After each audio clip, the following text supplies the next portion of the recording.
स्वस्ति मंगल पाठ।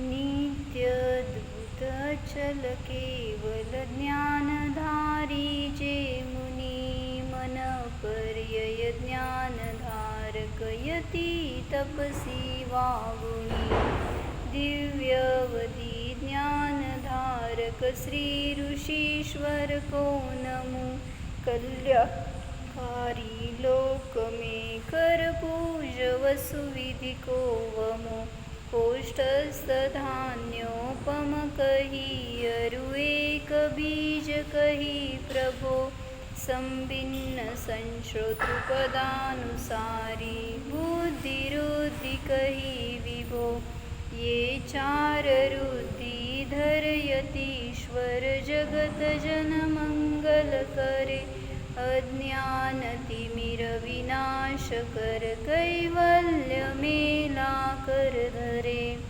दिव्यमति के बल ग्रहण करते स्पर्शन घ्राण को श्रवण आस्वादन करे अवलोकते कर त्राण को पंच इंद्री की विजय धारण करे जो ऋषिवरा स्वपर का कल्याण कर पाहे शिवालय ते त्वरा प्रज्ञा प्रधाना श्रमण प्रत्येक बुद्धि जो कही अभिन्न दश पूर्वी चतुर्दश पूर्व प्रकृष्टवादी सही अष्टांग महानिमित्त विज्ञा जगत का मंगल करे उनके चरण में अहर्निश यह दास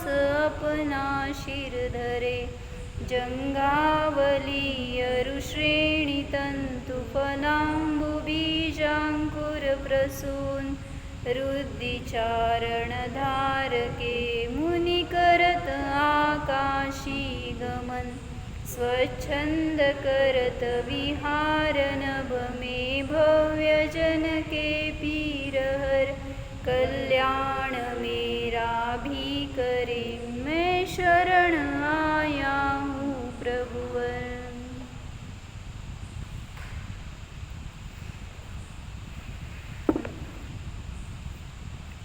मंगलाष्टक स्तोत्रामध्ये जे 64 रुद्धिधारी मुनी आहेत ते आपल्यासाठी कसे मंगलकारी आहेत, या रुद्धींची प्राप्ती कुठल्या कारणाने होते किंवा त्या रुद्धींचं काय महात्म्य आहे, काय स्वरूप आहे हे जाणून घेण्यासाठी आपण हे परमर्षी स्वस्ति मंगल पाठच्या आधाराने त्या रुद्धींची चर्चा करतोय, त्याचं स्वरूप जाणून घेतोय। त्यामध्ये आपली आता क्रियारुद्धी चालू आहे, म्हणजेच कुठली चारण रुद्धी। तर हे संस्कृतमध्ये आलंय ना, एक शब्द असा त्याचा अर्थ सांगायचा होता परवा पण चारण रुद्धीचा श्लोक आहे ना, तेवढं एक म्हणू आपण, 5वा श्लोक आहे संस्कृतमधला।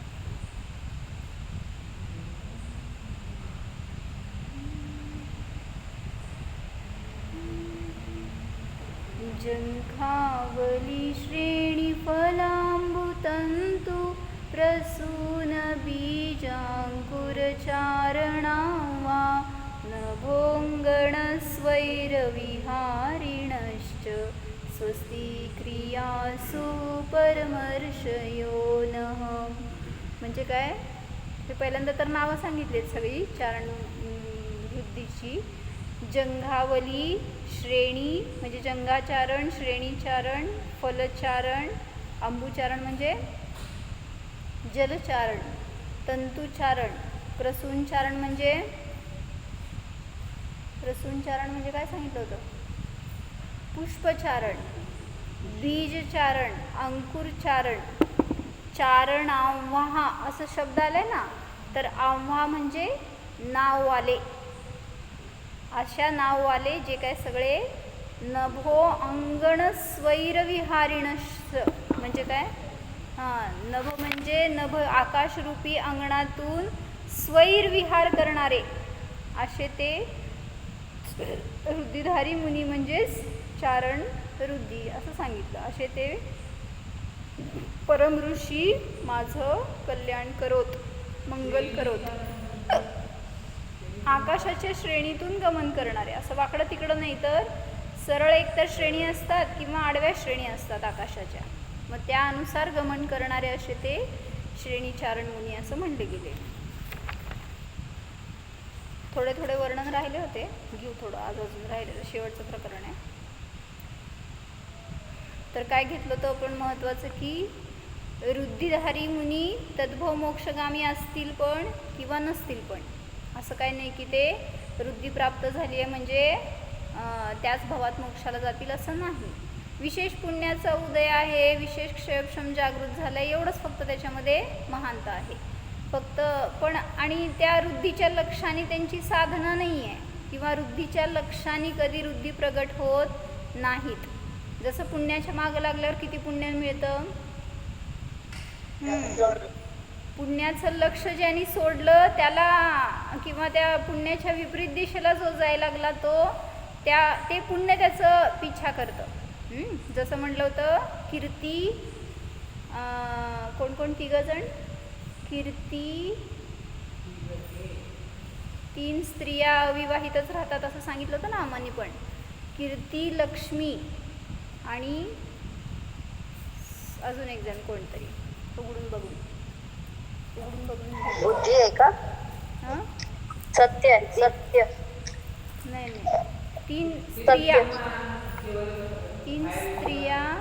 3 स्त्रिया अविवाहितच राहतात असं त्यांनी उदाहरण देऊन सांगितलं होतं आम्हांनी. त्याच्यामध्ये म्हटलं होतं की कीर्ती ज्यांनी कीर्तीची इच्छा केली तो ती कीर्ती त्याला वरत नाही, आणि कीर्ती ज्याची इच्छा करते तो त्या कीर्तीची इच्छा करत नाही.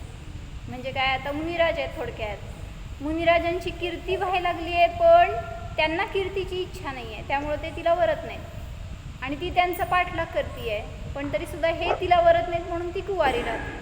असं 3 स्त्रिया दाखवल्या. त्याच्यामध्ये हे सुद्धा म्हणलं की पुण्यसुद्धा ज्यांनी त्या पुण्याची इच्छा केली त्याला त्याची प्राप्ती होत नाही. जो निरीह राहतो किंवा त्याचं लक्ष सोडतो त्यालाच ते पुण्य प्राप्त होतं किंवा तो पुण्य त्याचंच पिछा करतं. जसं की आगम भाषेत सांगितलंय काय, आसक्त चित्तवाल्यांना पुण्यबंध होत नाही. किंवा अजून एक सांगितलं की ज्ञानाचं क्षयक्षम खूप जास्त आहे अशा त्या जीवांना सुद्धा पुण्यबंध होत असतो. काय म्हणले, जे विशेष ज्ञानधारी असतील ना त्यांना सुद्धा पुण्याचा बंध होतो, पण जर त्या ज्ञानाचा मद नसेल तर. काय म्हणले, ज्ञानाचा ज्यांनी मान केला तो नियमाने पुण्याने पाप बांधतोय, त्यामुळं उलट त्याचं ज्ञान नष्ट होत जाणार किंवा घटत जाणार, हीन होत जाणार. तर आसक्त चित्तवाल्यांना पुण्यबंध होत नाही, निरासक्त जनांनाच होतो.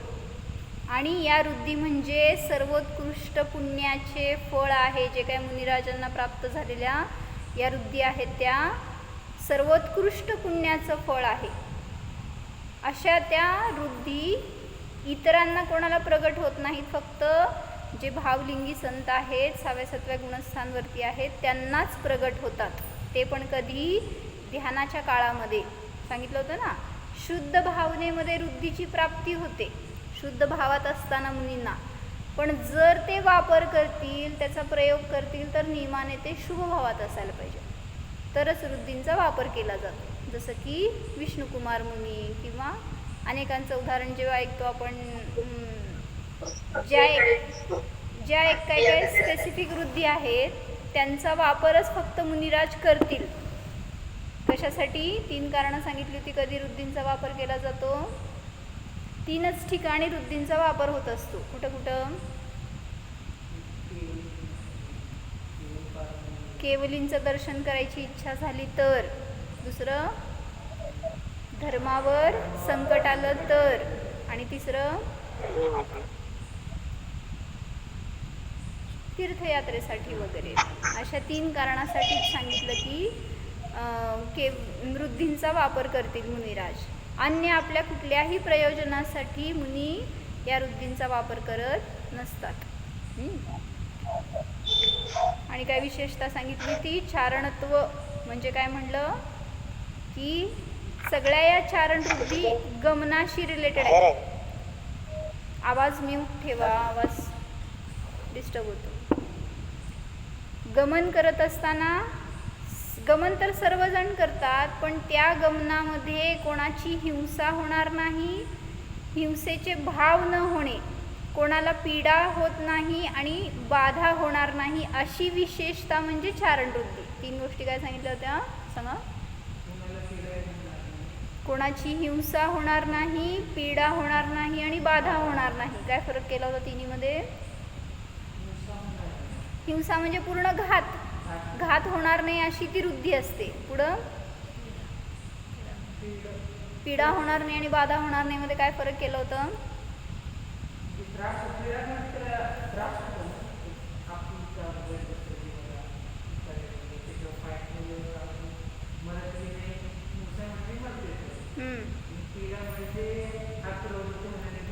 पीडा म्हणजे हातपाय तुटले अशा प्रकारे. पूर्ण जीव नाही घात झाला, पण पीडा म्हणजे काहीतरी अंग मोडले, तुटले, काहीतरी त्यांना इजा झाली अशा प्रकारची पीडा. आणि बाधा न होणे म्हणजे न विस्कटणं असं म्हणायचं आहे. म्हणजे जर काय ते सांगितलं होतं ना, मुंग्यांची रांग चालली आहे, तर या रुद्धिधारी मुनींनी जर तिथून गमन केलं तर त्यांना म्हटलं ना, जर आपण सामान्य माणूस जर चाललोय आणि त्या रस्त्याने जर त्या मुंग्या निघाल्या असतील, नुसतं तुम्ही अजून पुढं असेल रांग त्यांची वगैरे, तर तिथं पाय ठेवलात तर म्हणजे अजून तिथं मुंग्या आल्या नाही आहेत, पण तुम्ही जर पाय ठेवलात तर ती त्यांची जे बनवलेली लाईन आहे ना, ती विस्कटली जाते, त्यामुळे ते विखरतात सगळ्या मुंग्या. मग ही सुद्धा त्यांची बाधा झाली. मग अशा प्रकारच्या अनेक गोष्टी जिथं की घात होण्याचा प्रश्न नाही आहे, पण काहीतरी तिथं त्यांच्या मध्ये अडथळा निर्माण होण्याला म्हणायचं बाधा. तर अशी कुठलीही बाधासुद्धा जिथं ज्यांच्या निमित्तात होत नाही त्यांना म्हणलं चारणवृत्ती. आणि आपण काय बघितलं होतं काल की ते वायुचारणमध्ये विमान तर हवेतून जात आहे, त्याच्यासाठी सगळे आपल्या अटी आहेत. कशाच्या? तुम्हाला सगळं पाहिजे नाही, पासपोर्ट पाहिजे, विजा पाहिजे, हे बघितलं होतं ना आपण. तिकीट्स पाहिजेत, कुठंतरी त्यांचे काय म्हणते अरायवलचं वगैरे हे पाहिजे. तर त्याला सगळ्या अटी आहेत, किंवा लाखो रुपये खर्च करावे लागतात तर तुम्हाला तिथे त्या प्लेनमधनं जाण्याची व्यवस्था आहे. आणि एवढं झालं तरी सुद्धा लाईफची ॲश्युरिटी किती निर्धास्त राहू शकणार त्याच्यामध्ये, त्या ड्रायव्हरच्या अधीन तुम्ही. जर त्यांनी सेफली पोहोचवलं तर ठीक आहे, कुठं तर घातलं तर तिथूनच वरच्यावरच जायचं, खाली नाही यायचं, वरच्यावरच. आणि सांगितलं की त्या प्लेनच्या निमित्तात काय काय हो, एअर पोल्युशन आहे, नॉईज पोल्युशन आहे, अजून लँड पोल्युशन आहे, सगळ्या प्रकारचं पोल्युशन त्याच्या निमित्तात आहे. तेच सांगितलं हे जे वायुचारण मुनी आहेत त्यांच्या निमित्तात काय काय आहे असं. तर कुठल्याही प्रकारचं प्रदूषण नाही, कुठल्याही प्रकारच्या अटी, बाधा, अडथळा काही नाही आहे, किंवा कुठला खर्च पण नाही आहे त्याच्यामध्ये. तर हे रुद्धिधारी मुनी सहजतेने, विना कष्ट, विना खर्च, विना टेन्शन, विना हिंसा सहज गमन करतात. असे ते असतात जे ते चारण मुनी म्हणले जातात. अशी ह्या रुद्धींची, शक्तीची महिमा असते. हे बघितलं होतं काल आपण. तर थोडंसं काय काय विशेष अनेक गोष्टींमध्ये मिळालं, अनेक रुद्धींमध्ये, तर त्याच्याबद्दल सांगते की जे काय हे चारण मुनी आहेत त्यांची गती पवन समान म्हणजे खूप फास्ट असू शकते. शेकडो योजन ते काही सेकंदात सुद्धा गमन करतील अशी त्यांची जी रुद्धी आहे त्याला म्हटलं जंघाचारण. जे की काय सांगितलं होतं, पायाचे घुटणेही न मोडता जातील असे ते जंघाचारण मुनी. पुढं जलचारण म्हणजे काय घेतलं होतं आपण,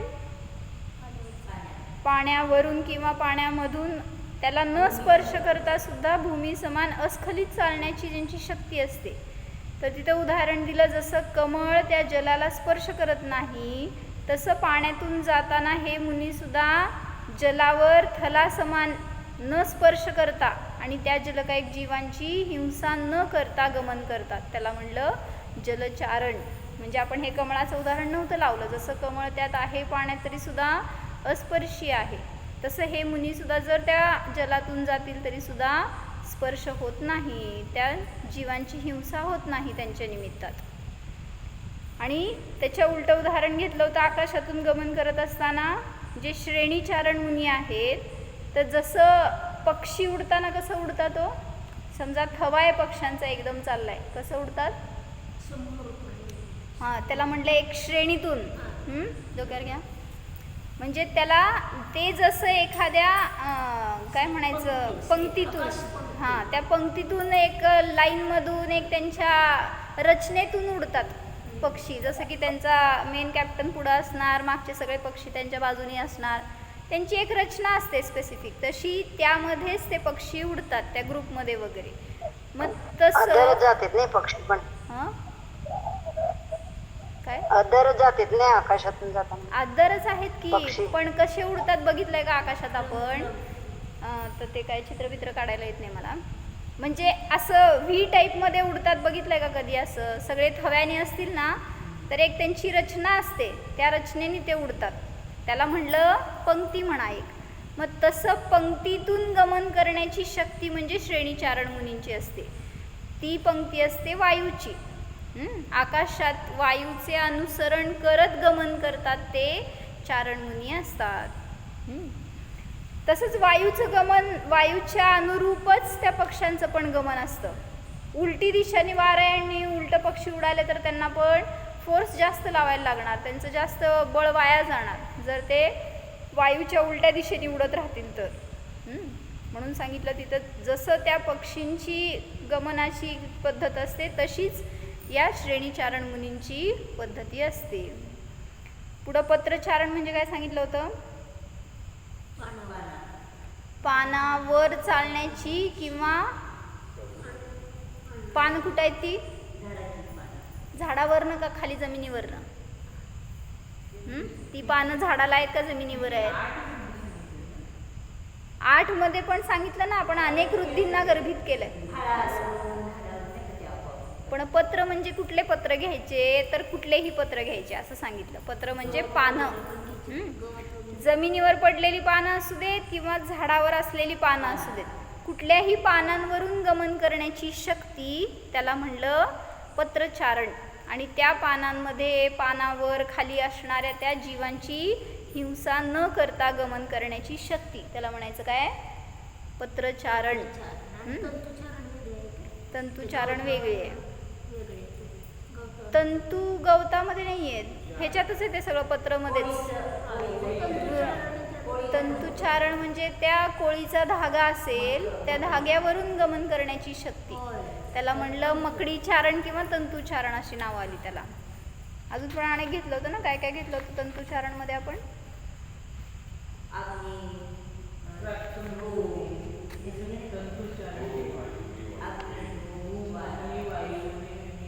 तंतूमध्ये ते घेतले होते का सगळे, हां धूम जसं जातोय ना त्या दिशेतून त्या तशा त्याच्या फ्लोमधून गमन करणारे, धूर.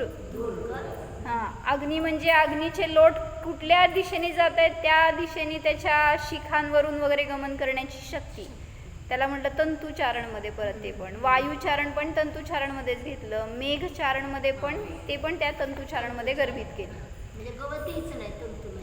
गवत पत्रचारणमध्ये येईल किंवा वृक्षचारणाचे वगैरे त्यांनी जे घेतलेत ना अनेक भेद त्याच्यामध्ये येतील ते. तर हे मुनी कोणालाही बाधा करत नाहीत व कोणीही या मुनींना बाधा करू शकत नाही. काय म्हणले,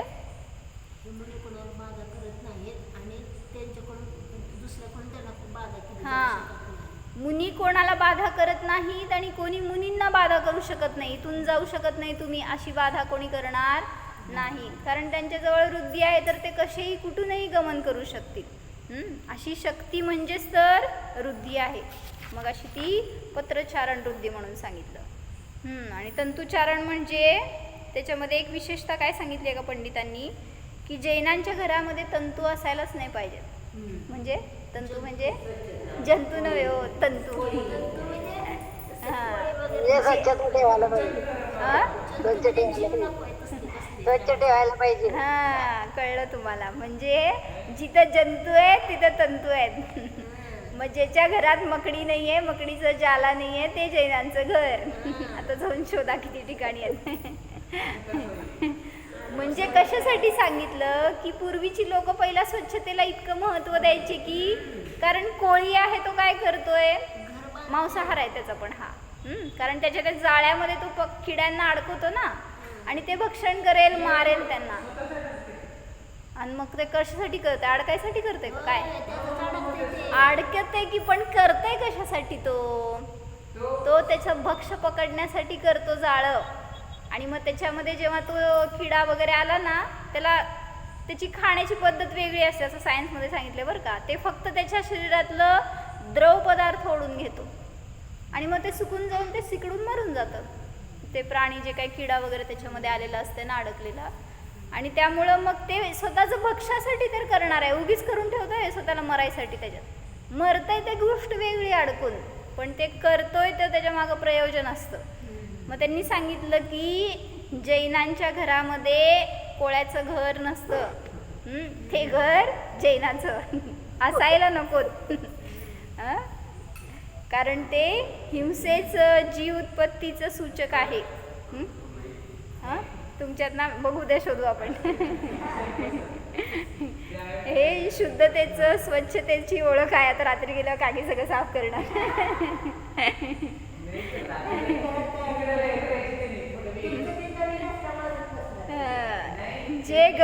जे घर जाळ्याने फ्री आहे ते घर प्रमादरहित, शुद्ध भोजी, अहिंसक, धर्मप्रेमी, सजग, दयावान अशा श्रावकाचं घर जाणावे. काय काय सांगा विशेषणं तुमची.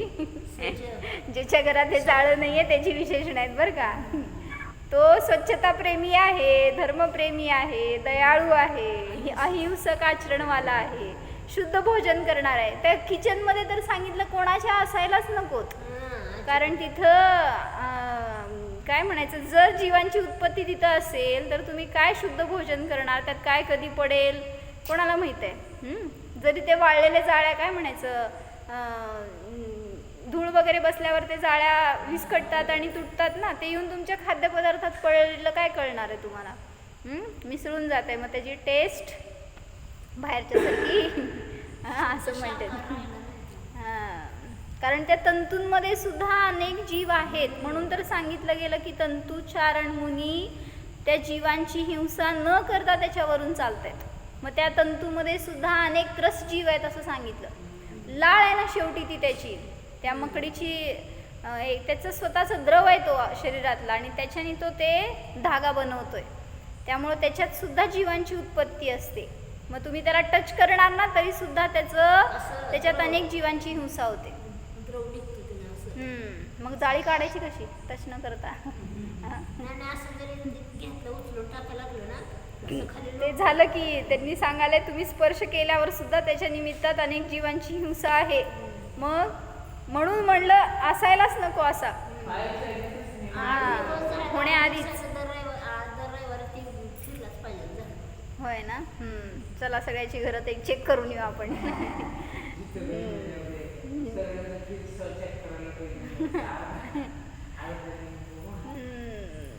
चला, जे तंतुचारण मुनी आहे ते त्या तंतूतील जीवांनाही बाधा न करता, विशेषतः काय सांगितली होती, 500 धनुष्य उंचीवाले आहेत, 525 धनुष्यवाले वगैरे, आणि ते सुद्धा या तंतूंवरून चालतायत. कसं चालत असणार, त्या तंतूची शक्ती किती, आणि 525 धनुष्यवाले मुनी त्यांची शक्ती किती.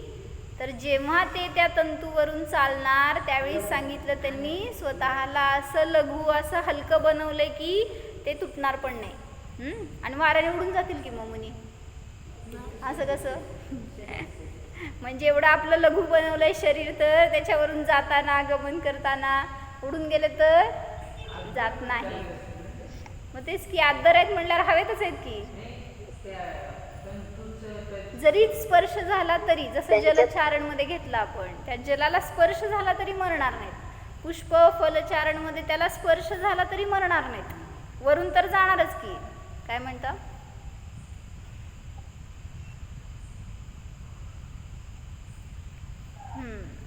तर असं सगळं ते त्या रुद्धींची विशेषता म्हणून अनेक गोष्टी सांगितल्या. हां, ते अनेक रुद्धी काय आवश्यकताच पडत नाही त्यांना. पण आता जी पुढे येणारी विक्रिया वगैरे रुद्धी आहे ना, त्याच्यामध्ये महिमा नावाची रुद्धी आहे, जसं की आता त्या विष्णुकुमार मुनींनी वापरली. मग तिथं वापरायसाठी त्यांना इच्छा असली तर वापरली जाते. इच्छापूर्वकच त्या रुद्धींचा प्रयोग होतो, पण इच्छारहित प्रगट होतात. काय म्हणले? रुद्धी प्रगट होताना इच्छा नसतात, पण जेव्हा त्याचा प्रयोग करणार ते इच्छेशिवाय नाही होणार. मला जायचं आहे कुठं तर केवलींच्या दर्शनाला, इच्छा असेल तरच प्रगट होतात रुद्धी. डोक्यावर घ्या, काय चाललं असं का?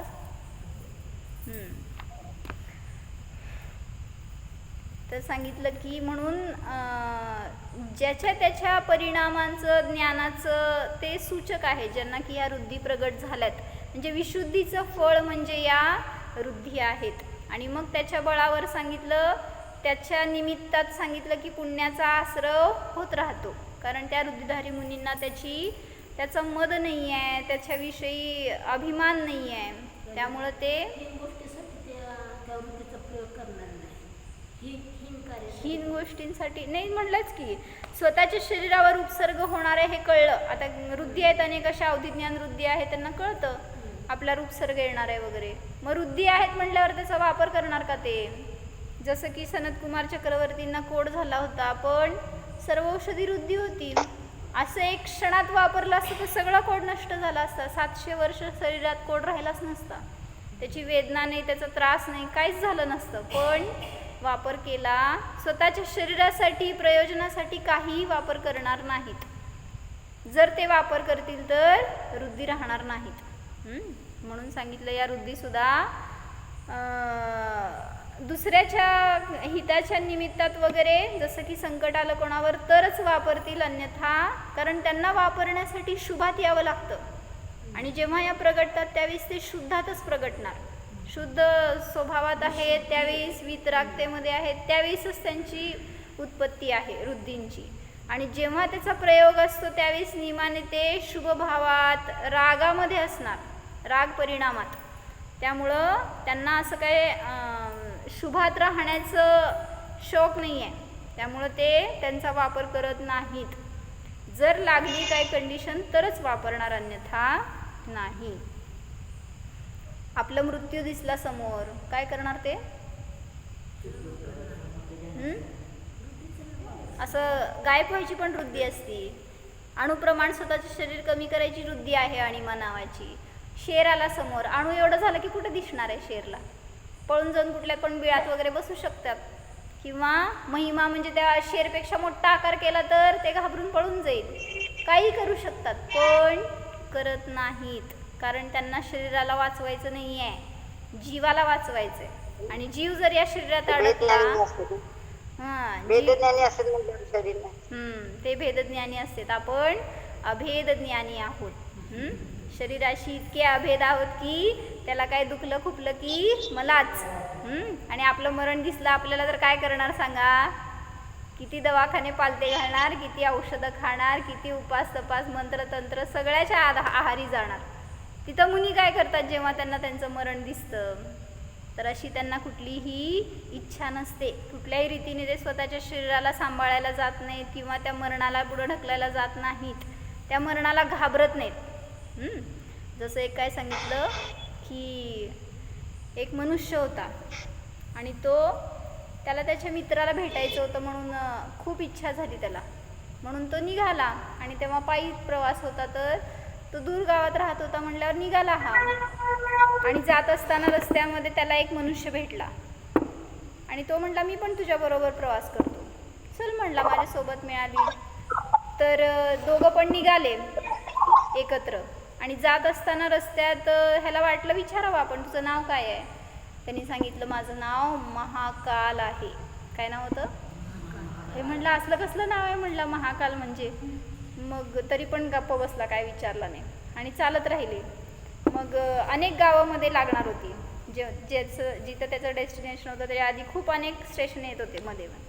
तर एका ठिकाणी ते विश्रांतीसाठी थांबले, तर ते एक गाव होतं. मग तो म्हटला महाकाल की माझं या गावात थोडं काम आहे, मी करून येतो, तू थांब किंवा चालायला लाग, मी भेटतोच तुला मध्ये आधी. ठीक आहे म्हणला. हा जाऊन येऊसपर्यंत त्याला वेळ झाला. हा निघाला. तर निघाल्यावर रस्त्यात त्याला अजून ते गाव संपायचं होतं. तोपर्यंत न्यूज कळली की गावात कुठल्या तरी एका बैलाने एका माणसाला उडवून टाकलं, तर तो मेला त्याच्यामध्ये, तो मनुष्य. हे न्यूज ऐकल्यावर त्याला कसं तर वाटलं, पण तरी पण तो निघाला की महाकाल येऊन भेटला परत, आणि परत त्यांचा दोघांचा प्रवास सुरू झाला. परत दुसऱ्या गावापाशी थांबला. तर तिथं गेल्यावर पण हा म्हणला मला या गावात काम आहे, तू पुढं चालायला लाग, मी येतोच. परत हा चालायला लागला की त्याला न्यूज आली की गावात कुठंतरी आग लागली आहे, धुराचे लोट उठलेत आणि त्यात 1-2 जण मेले. मग परत ह्याला वाटलं की असं का न्यूज सगळे अशुभ यायलेत आपल्याला. मग तरी पण काय न विचारता निघाला आणि येऊन महाकाल भेटला. आता तिसऱ्या गावात जाताना मात्र तो म्हणतो महाकालला, असं का व्हायला लागलंय की तू काम करायला जातो आणि मला न्यूज येते की अशी काहीतरी तिथं अशुभ घडलं, नक्की काय? पण तो काही उत्तर देत नाही. त्यावेळेस तिसऱ्या गावात प्रवेश केला तर तिथं सुद्धा त्याला न्यूज मिळाली की, पण त्याच्या आधी हा म्हणतो की बघावं तरी हा काय करतो, जाऊन काय काम करतो. मग तो त्याच्या मागं गेला आणि त्याला महाकालच्या मागं गेला. हा म्हणजे तो म्हटला मी काम करून येतो, तर हा म्हटला बघावं तरी काय काम करतो, आणि मग तो त्याच्या मागं गेला. आणि तिथं पण त्यांना न्यूज मिळाली की कोणीतरी व्यक्ती मेला, काय कारणाने, रोग वगैरे झाला म्हणून. मग आता मात्र ह्याला राहावे ना. हा म्हटला की असं काय कारण आहे की तू जिथं जाईल तिथं काहीतरी अशुभ घडतं, कोणाचं तरी मरण होतं, हिंसा होती, असं का? मग तो म्हटला तू अजून मला ओळखला नाही का, मी म्हणजे यमदूत आहे. आता घाबरा बघू. एवढा वेळ घाबरला ते, पण एवढा वेळ मी कोणाच्या बरोबर प्रवास करतोय म्हणून. पण सावरला थोडंसं. म्हटला की तू माझ्याबरोबर का फिरायला लागलायस, मग काय प्रयोजन तुझं, आणि कशावरनं मी विश्वास ठेवू की तू यमदूत आहेस? मग त्यांनी सांगितलं तुला विश्वास ठेवावाच लागणार आहे, आत्तापर्यंत तू बघितलं काय काय झालेलं आहे ते. बरं म्हणला, जर तू खरंच यमदूत असेल तर सांग म्हणला ह्याच्या पुढचं मरण कोणाचं आहे. तर त्यांनी सांगितलं तुझ्या मित्राला भेटायला चाललायस ना, त्याचं मरण आहे, आणि ते पण तुझ्या निमित्तात. आता मात्र हा म्हटला की एवढा माझा प्रिय मित्र आहे, आणि त्याचं व्यंग असतं त्या मित्राचं शरीरात की तो एका पायाने अधू असतो आणि मुका असतो, आणि मग असं ऑलरेडी त्याला काय म्हणायचं हँडिकॅप्ड आहे, असं त्याचं स्वतःचं दुःख इतकं आहे, आणि हा त्याला मारायला मी चाललोय तर मला जायचंच नाही आहे त्या गावात, मला त्याला भेटायचंच नाही आहे, माझ्या निमित्तात तो मरायला नको. मग यांनी दिशा बदलली आणि पुन्हा विरुद्ध दिशेने निघाला. मग हा म्हटला तू कुठं चाललायस, तू कुठेही गेला तरी सुद्धा त्याचं मरण अटळ आहे, आणि ते तुझ्याच निमित्तात होणार आहे, तू इकडं जा नाही तर तिकडं जा. मग आता हा म्हणला की कसं अडवायचं कसं वाचवायचं. तर तेवढ्यात मागून एक हपकत जोरात पळत आलेला, असं काय म्हणायचं, हाफत होता, काय म्हणायचं, दमलेला, असं धाप लागली होती ज्याला, असा तो मनुष्य त्याच्या जवळ आला, आणि तो दिसला की तो त्याचा मित्रच होता. आणि त्याला इतका आनंद झाला दोघांना की एकमेकांना भेटल्यावर म्हणला की किती वर्षांनी भेटलो होतो, पण याच्या मनात काय सुरू झालं, हा मरणार आहे तर माझ्या निमित्तात, असं कसं, हा तर इथं आला आहे आपल्याजवळ, आणि तो जवळ येऊन त्याला मिठी मारणार, तेवढ्यात त्याचे प्राण गेले. आता कळेच ना काय झालं होतं नक्की आणि कसं काय मेला हा. त्यावेळेस त्या महाकालने सांगितलं, काय, त्याला विचारलं ना तू काय ह्याचं प्राण घेतलेस एवढ्या लवकर. मग त्यांनी सांगितलं की तो 2 गावापासून तुझं पिछा करतोय. तेव्हा त्याला जेव्हा कळलं की तू त्याला भेटायला येणार आहेस, तर तो पहिलाच तुझ्या आधी निघाला गावातून की आपण त्याला मध्येच गाठू, पण पांगळा असल्यामुळं आणि मुका असल्यामुळं बोलता आलं नाही, आणि किती जोरात त्याची शक्ती नाही तेवढ्या जोरात तो पळून तुझ्यापर्यंत येण्याचा प्रयत्न करत होता, पण त्याला त्याची शक्ती काम करता आली नाही, म्हणजे त्याची शक्ती पुरली नाही, आणि त्याच्या हार्टवर प्रेशर आलं, आणि त्यामुळे तुझ्या समोरच तो मेला. आता मात्र त्याला विश्वास बसला की तो यमदूतच आहे. आता घाबरायला लागला हा, आणि म्हणला सांग, म्हणला जर तू खरंच यमदूत असेल तर माझं मरण कधी आहे, तुम्ही काय करणार हो भेटला तर यमदूतला. 4 कोस लांब पळतच एकदम फुल स्पीडनी. तर त्यांनी विचारलं तू माझं मरण सांग मग मी विश्वास ठेवीन. मग तो म्हणला असं आम्हाला आज्ञा नाही आहे कोणाचं मरण पर्सनली सांगायचं, पण तरीसुद्धा सांगतो म्हटलं तुला. म्हटला आजपासून एक्झॅक्टली 6 महिन्यांनी आजच्याच दिवशी तू परराष्ट्रात जाऊन मरणार आहेस. आणि ते पण कसं, त्यांनी फाशी देणार तुला आणि ती तू स्वतःहून स्वीकारून मरणार. म्हटलं असं कशाला मी करीन. असं सगळं ऐकल्यावर म्हटला ते निघून गेला महाकाल आता. आणि गेल्यावर यांनी काय केलं, म्हटलं आपण आता राजाची शरण जाऊ, कारण ह्याच्यातून आपल्याला सोडवणारा राजाच आहे. मग राजासमोर गेला आणि सगळं हे सांगितलं महाकालची स्टोरी. मग राजाला पण पहिल्यांदा विश्वास नाही बसला. म्हटलं हा काहीतरी मनगडंत सांगायला लागलाय. पण म्हटला हा परराष्ट्रात जाणार आहे म्हटल्यावर आपल्या राष्ट्राला काहीतरी धोका नको, म्हणून त्याला नजरकैद म्हणून राजवाड्यात ठेवलं. पण त्याला सांगितलं तुम्ही माझे अतिथी म्हणून इथं राहावा. 6 महिन्यानंतर हा दिवस गेल्यावर तुम्ही इथून जाऊ शकता. म्हणजे 6 महिने त्याच्यावर नजरकैद ठेवली होती ॲक्च्युली, पण त्याला कळू दिलं नाही तसं. मग कारण सगळ्यांना तसं सांगितलं होतं की तुम्ही त्याच्यावर लक्ष ठेवा, पण त्याला काय बर्डन नाही करायचं. असं त्यांनी कुठं जायला नको आहे, बाहेर जायची इच्छा असेल तर तो जिथं जाईल तिथं हे मागं जाणार असं. मग हा पण काय काम असेल तरच जायचं, नाही तर बाहेर जायचंच नाही. आपल्याला असलं प्रसंगच नको की कुठलं परराष्ट्रात जायची वेळ यावी, काहीतरी आपल्याकडनं घडावं असं नको, म्हणून तो बाहेर पडायचाच नाही, राजवाड्यातच. असेच महिने गेले. 1 महिना, 2 महिना, 4 महिने, 6 महिने गेले. आता आज तो दिवस संपणार आणि उद्याच्या दिवशी, म्हणजे काय म्हणायचं, उद्याच्या दिवशी त्याचं मरण होणार होतं. तो म्हटला हे 1 दिवस पार झाला तर माझं आयुष्य सेफ आहे, काय पण करून आता एवढा 1 दिवस मला काढायचा आहे. त्याची चिंता सुरू झाली. संध्याकाळ झाली होती आणि डोक्यामध्ये उद्याचा विचार, मरण डोळ्यासमोर दिसत होतं. आणि मग रात्र झाली आणि झोप कुठे येते. उद्या मरणार आहे तुम्हाला कळल्यावर किती झोपणार सांगा.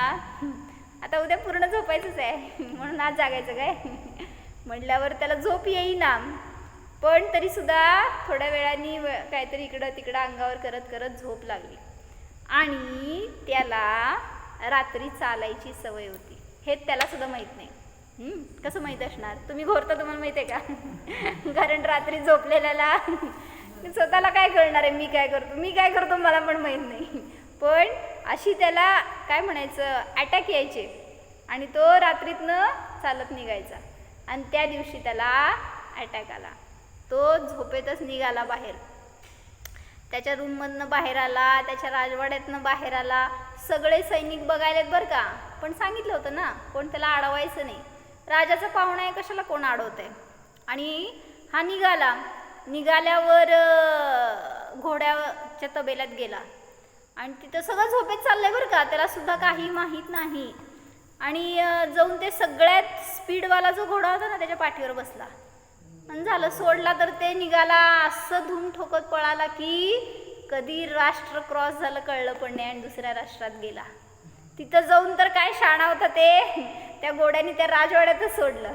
आता राजा त्या काय म्हणायचं तो मनुष्य घोड्यावरनं उतरून झोपेतच त्या राजवाड्यात शिरला, तर तिथल्या सैनिकांनी सुद्धा अडवलं नाही. काय गंमत असेल म्हटला, इतकं बेधडक चाललाय म्हणजे कोणतर असेल राजाचा, कशाला अडवायचं आहे आपण. कोणी सैनिकांनी अडवलं नाही. आणि हा डायरेक्ट राजाच्या बेडरूममध्ये लॉक बिक करायचं असते का नाही, असं उघडं ठेवून झोपते तो. त्या बेडरूममध्ये जाऊन त्या बेडवर झोपला आणि तिथं राजा आणि राणी दोघं पण होते. आणि सकाळी उठल्यावर कोणाला माहीत आहे, न ह्याला माहीत आहे ना त्यांना माहीत नाही की हे दोघांचा संयोग कसं झाला. राजा पहिला उठला आणि त्यांनी बघितलं राणीच्या बाजूला हा झोपलाय. आता पायाचं काय म्हणते पारा खालनं वरपर्यंत गेला त्याचा. आणि म्हणला हा कोण इथं का आलाय आणि यांनी इतकं त्याचं धाडस कसं काय की राणीच्या बाजूला येऊन झोपायचं. म्हणला ह्याला फाशीची शिक्षा द्या. सकाळ झाल्या सांगितलं. आणि मग आता हा उठला आणि त्याला कळेना आपण कुठं आहे आणि काय झालं आणि काहीही त्याला लक्षात येईना. आणि मग तो सगळं एक्सप्लेन करून सांगतोय राजाला तिथल्या की मला ह्याच्यातलं काही माहीत नाही आहे. आणि मग त्यांनी आपली सगळी स्टोरी सांगितली, महाकालची स्टोरी, त्या राजवाड्यातली सगळं सांगितलं. पण राजाने विश्वास कसा ठेवायचा. तो म्हणला तू गुप्तहेर असशील तर मला कशावरनं विश्वास पटावा. मग ह्यांनी सांगितलं की तुम्ही त्या राजाशी कॉन्टॅक्ट करून बघा आणि विचारा म्हणले, त्यांना सगळं माहिती आहे. मग तो मित्र होता हा राजा आणि तो राजा, त्यामुळं त्यांनी फोन केला असेल मोबाईलवर आणि त्यांनी विचारलं की असं हे खरं आहे का. तर त्या राजाने सांगितलं हो, हे सगळं असंच होणार होतं, आजच्या दिवशी त्याचं मरण सांगितलं गेलं आहे. आणि मग पटलं त्या राजाला की हा जो काय बोलतोय हे असेल खरं, ठीक आहे. पण आता मात्र राजा चिंतित झाला. त्यांनी सगळ्या मंत्र्यांना बोलवलं आणि विचारलं की राजांनी एकदा आज्ञा दिली की ती मागं घेणं म्हणजे अपराध आहे तो सुद्धा, किंवा काय राजाचं लक्षण चांगलं नाही ते. म्हणजे मी आता सांगून गेले त्याला फाशी द्या, आता मी फाशी नाही द्या कसं म्हणायचं, म्हणजे मला ह्याच्यातून मार्ग सांगा. म्हणून त्यांनी सगळ्या मंत्र्यांना बोलवलं आणि हा पण बसला होता तिथं समोर. मग सगळ्या मंत्र्यांपैकी एक जण असतो हुशार, त्यांनी सांगितलं काय, ठीक आहे तुमची आज्ञा पण नाही मोडणार आणि तो मरणार पण नाही, असं काहीतरी मार्ग काढावा लागणार आहे. तर तुम्ही काय करा, एका कच्च्या सुताने त्याला फाशी द्या. म्हणजे कच्चा धागा असते ना, काय म्हणायचं, ज्याची शक्ती नसणार, हां, जे की बांधलं तर ते तुटून पडणार आणि तुम्ही फाशीवर दिलं, तुमचं काम झालं, तो मेला नाही, त्याचं काम झालं, म्हणजे कुठून पण बाधा येणार नाही. हा राजी खुशी तयार मरायला, म्हणजे फाशीवर जायला. सगळं जसं सांगितलं तसं चालू होतं बरं का. यमदूत भेटला तर सावधान, त्यांनी जसं सांगितलं तसंच होत असते आणि बरोबर त्याच्याप्रमाणेच चाललं होतं. काय सांगितलं होतं त्यांनी, तू हां कसं, तुम्हाला विश्वास बसत नसतो जेव्हा तुम्हाला सांगणार की तुमचं मरण आत्ता आहे म्हणून, आणि असं होणार आहे म्हटलं तरी तुम्हाला विश्वास बसणार नाही. हां, साखर खाऊन मरणार आहे म्हटलं तरी विश्वास बसत नसतो, तरी पण खाऊन बघतोच आपण, मेल्यावर कळतं तिथं. हां, तर तिथं त्यांनी हां ऐका तर की, मग त्यांनी सांगितलं की म्हटला राजा हे मला मान्य आहे, त्याला मान्य आहे का, तो म्हटलं ठीक आहे त्याच्यात काय आहे आता. आणि त्यांनी तसा कच्चा धाग्याचा फाशीचा फंदा बनवला आणि आता त्याची वेळ ठरली आणि त्याला टांगायचं काम सुरू झालं होतं. आता हा स्वतः हसी हसी चाललाय, हसत हसत एकदम, काय मरायचं कुठं आहे आपल्याला, आणि असं तुटणार पडणार आणि मी जिवंत बाहेर पडणार.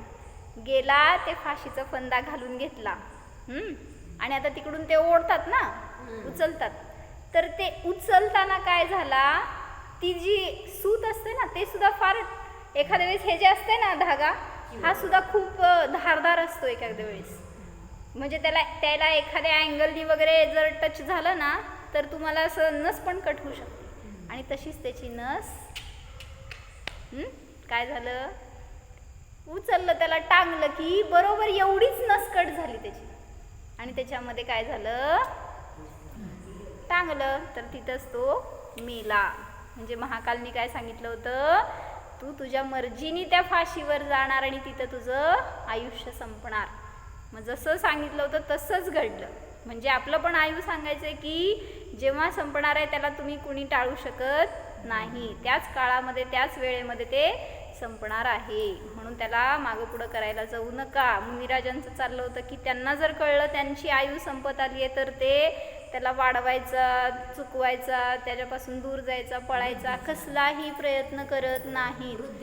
उपसर्ग जर येणार आहे कळलं तर त्याच्यापासून दूर जात नाहीत किंवा त्याला दुसरीकडे पळवत नाहीत जे कोणी त्यांना बाधा करायला आलेत. ते तर आपल्या स्वभावामध्ये असे लीन होतात की हे उपसर्ग आले तरी सुद्धा नष्ट होऊन जातात. म्हणून अशी विशुद्धी, अशी साधना आपल्याकडून असेल तर सगळ्या कर्मांचा सहज नाश होऊ शकतो. कुठल्या कर्मांना आपल्याला घाबरण्याची गरज नाहीच. हो,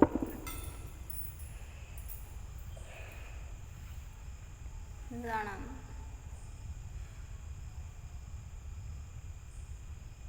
हा मी जीव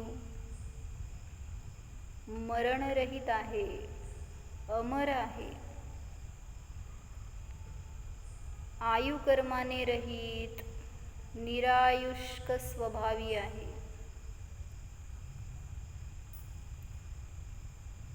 माझ्यामध्ये मरणभय नाहीच पहा. अनादि अनंत मी तर शाश्वत आहे, नित्य राहणारा आहे, मला कसले भय नाहीच. शरीर म्हणजे मी नाहीच. शरीराचे मरण म्हणजे माझे मरण नाहीच. अजरामर स्वरूपोऽहम्,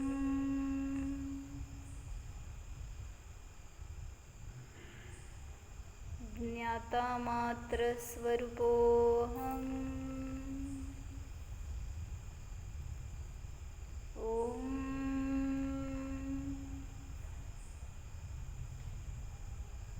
विसर्जन.